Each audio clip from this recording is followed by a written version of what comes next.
Let us explore more on graphs. We just discussed this climb. Sum of the degrees is 2 times the cardinality of E of G, which we proved using mathematical induction on the number of vertices.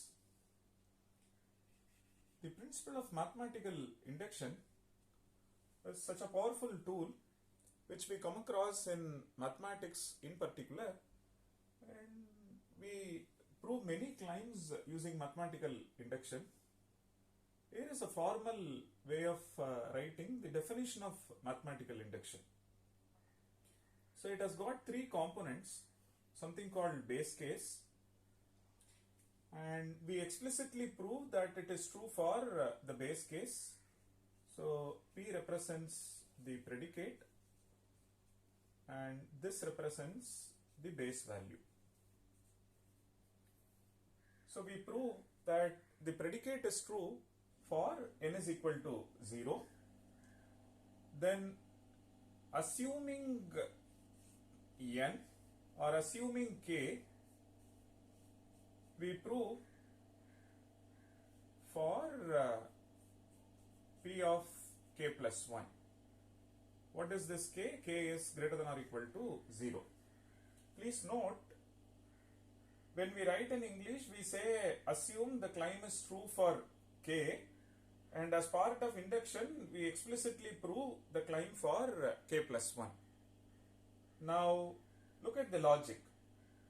For each k, if the climb is, it's a conditional operator, if the climb is true for k, which is why we say if P of k implies P of k plus 1. So this is our hypothesis. With this we prove for k plus 1. And where is this starting? It is starting from a number which is explicitly proved as part of the base case. Therefore, if we could prove the predicate for 0, some base value, and assuming this we prove for k plus 1, we conclude therefore for all n greater than or equal to 0, the climb P of n follows, or the predicate is true for any n starting from 0. This is precisely our mathematical induction. We assume k and prove k plus 1. This is also known as weak mathematical induction. There are case studies where we may have to assume more than one. So assuming just k and proving k plus 1 may not be possible always. We may assume something smaller than k as well. So that's called strong mathematical induction. So often we may even assume couple of values as part of base case, maybe P of 0, P of 1 and so on. Then what we do is the following. So for all k,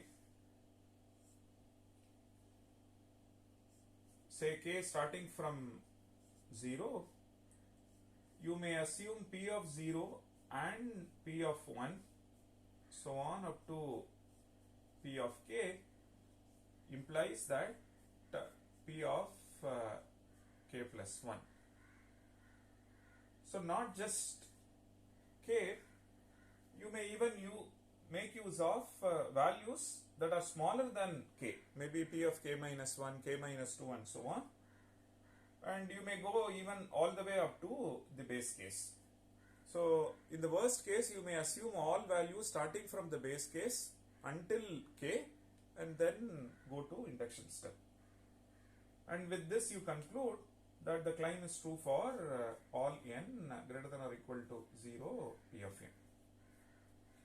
If you just assume k and move to k plus 1, then it is weak mathematical induction. If you assume all values starting from 0 until k and then move to k plus 1, then such an induction is known as strong mathematical induction. We come across both in mathematics, in particular in the field of graph theory, and let's look at one example, something that is familiar to you. Suppose we want to prove nth Fibonacci number as we know f of fn minus 1 plus fn minus 2. Suppose we wish to prove that fn is upper bounded by, say, 2 power n. So this is my claim. We know that nth Fibonacci number is fn minus 1 plus fn minus 2. Suppose I want to estimate the value of nth Fibonacci number. So let me say nth Fibonacci number is at most 2 power n. So here is the proof using strong mathematical induction. So base case, assume n is equal to 0 and f0 is 2 power 0 and which is 1, and n is equal to 1, it is f1, it is 2 power 1, this one is 2. If you look at the series 0, 1, 1, 2, 3, 5, 8 and so on, so this is f0, f1, f2, f3 and so on. Okay, so you can even start f0 from here, does not matter. Now you see the value of f0 is 0, so 0 is less than or equal to 1, it is true. Value of f1 is 1, 1 is less than or equal to 2. So the base values are verified with respect to this claim. Now induction hypothesis, assume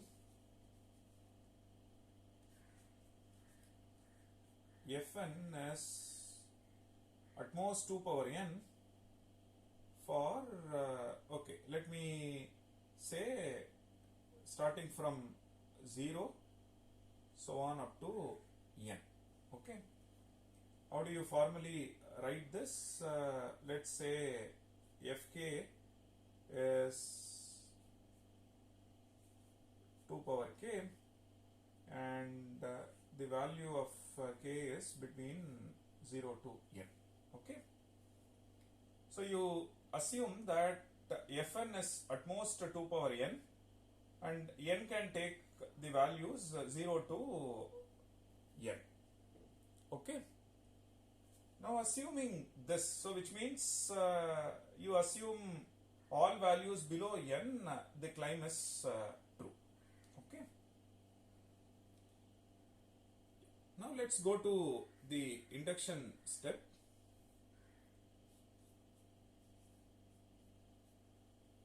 Or you can even explicitly assume that the claim is true for fn minus 1 and fn, because we only need those two values when we talk about fn plus 1. Either you assume starting from 0 until n it is this, or we make use of only these two, so you assume only those two.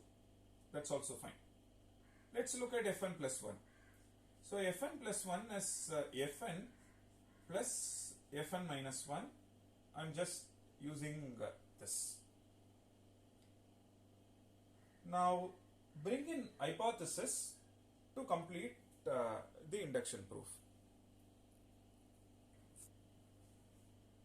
So now bring in induction hypothesis.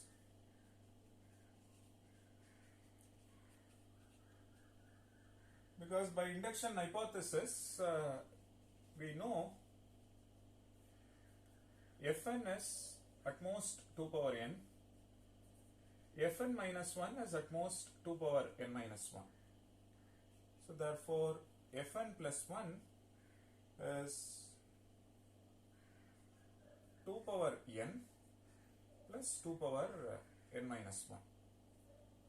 Then start simplifying, you get 2 power n plus 1 plus half. Now this value is less than or equal to 2, so which means this is less than or equal to 2 power n times 2, which is 2 power n plus 1. So therefore we see that fn plus 1 is at most 2 power n plus 1. So what is that we have done? We have proved that the climb is true for f0, f1, because we need n minus 1 and n to prove n plus 1. We prove two base cases. With this we prove the climb is true for f2. Assuming this and this, we prove the climb for f2. Correct? Now, where is the proof for f2? The proof for f2 comes from induction step. Now, this is base case. Assuming these two, we prove this as part of induction step. Now the climb is true for f0, f1 and f2. Now what next? Assuming f1 and f2, we prove the climb for f3. Then assuming f2, f3, the climb is true for f4.